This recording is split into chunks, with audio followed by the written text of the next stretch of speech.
muita alegria que chegamos na última unidade do curso, a unidade 8, um alívio e finalmente um final apoteótico. Nessa unidade, nós trabalharemos o cristianismo contemporâneo do século XX. Na verdade, o nosso cristianismo, aquilo que a gente vivencia nos dias atuais. Primeiramente, é importante falar sobre que esse cristianismo contemporâneo ele é marcado por duas grandes guerras mundiais. A Primeira Grande Guerra nos anos de 1910 e a Segunda Guerra nos anos 30 e 40. Essas duas grandes guerras sepultaram o otimismo dos anos anteriores. Ao invés de crer na possibilidade da construção do paraíso sobre a terra, que era a esperança do século XIX, o homem da segunda metade do século XX compreendeu que estava vivendo em um inferno. E este período é marcado por um profundo pessimismo, contrariamente ao otimismo do século anterior. Três importantes movimentos cristãos que a gente vai se debruçar se desenvolveram neste período. O movimento ecumênico é o primeiro deles, o evangelicalismo é o segundo e o neopentecostalismo é terceiro. O primeiro movimento é um movimento ecumênico, surgido logo após a Segunda Guerra. E ele tentou superar o denominacionalismo protestante, causado pela tendência do protestantismo a uma ruptura interna e a criação de novas igrejas por motivos doutrinários ou políticos ou por quaisquer motivos. E o protestantismo se encontrava muito fragmentado e sem voz perante a sociedade secular.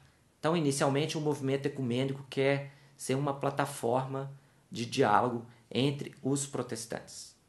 O segundo movimento que a gente vai compreender, chamado o movimento evangelical ou neo-evangelical, é um movimento também surgido no pós-guerra, que ao invés de dar ênfase a diferenças teológicas, de compreensão e de crenças entre os cristãos protestantes, produzidas por confissões de fé diferentes e identidades comunitárias únicas, na verdade os evangelicais começaram a refletir que a unidade entre os cristãos deveria ser construída através de um consenso mínimo sobre questões essenciais à fé cristã, uma plataforma de entendimento que constasse de pontos consensuais.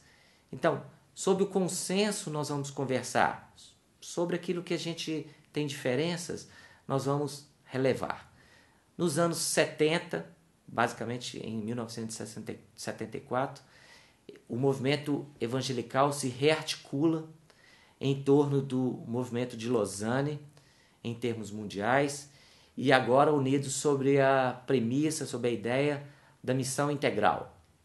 Um novo conceito que compreendeu que a missão cristã contempla tanto a evangelização mundial quanto a responsabilidade social, e que não é possível compreender a evangelização sem a responsabilidade social e nem a responsabilidade social sem a evangelização.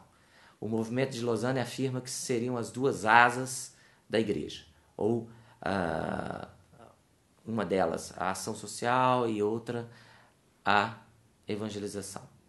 Finalmente, um movimento mais contemporâneo, e o último deles é o neopentecostalismo, que surge nos anos 70 e que é um movimento complexo, porque o movimento ainda está muito presente nos nossos dias, que é um movimento que mantém uma relação dúbia com a modernidade, pois ao mesmo tempo que ele se apropria de elementos centrais e práticos da modernidade, como o consumo, como o materialismo, mas ele também se distancia da modernidade, ao valorizar e praticar uma religiosidade mágica que o aproxima muito do ambiente pré-moderno do mundo católico romano popular na Idade Média. Então é um movimento que a gente vai tentar compreender, pois influencia muito nos nossos dias. Finalmente, e terminando o curso, a gente vai compreender a expansão atual do cristianismo, chamado o cristianismo global, em direção à América Latina, à África e à Ásia. Enfim, o terceiro mundo. E o cristianismo vai deixando de ser europeu e norte-americano e vai se tornando cada vez mais um cristianismo global. E nessa globalização do cristianismo, novos desafios são apresentados. Por exemplo, os desafios da pluralidade das religiões mundiais e da fé cristã ser uma religião minoritária em muitas áreas do planeta, e nos quais outras religiosidades, por exemplo, os muçulmanos, mesmo os hindus, têm dificuldade com o conceito e com a prática da liberdade religiosa. Queria agradecer a todos vocês por esse tempo que a gente passou juntos e por esse desafio que a história do cristianismo teve em relação ao passado, em relação ao presente e em relação ao futuro. Muito obrigado.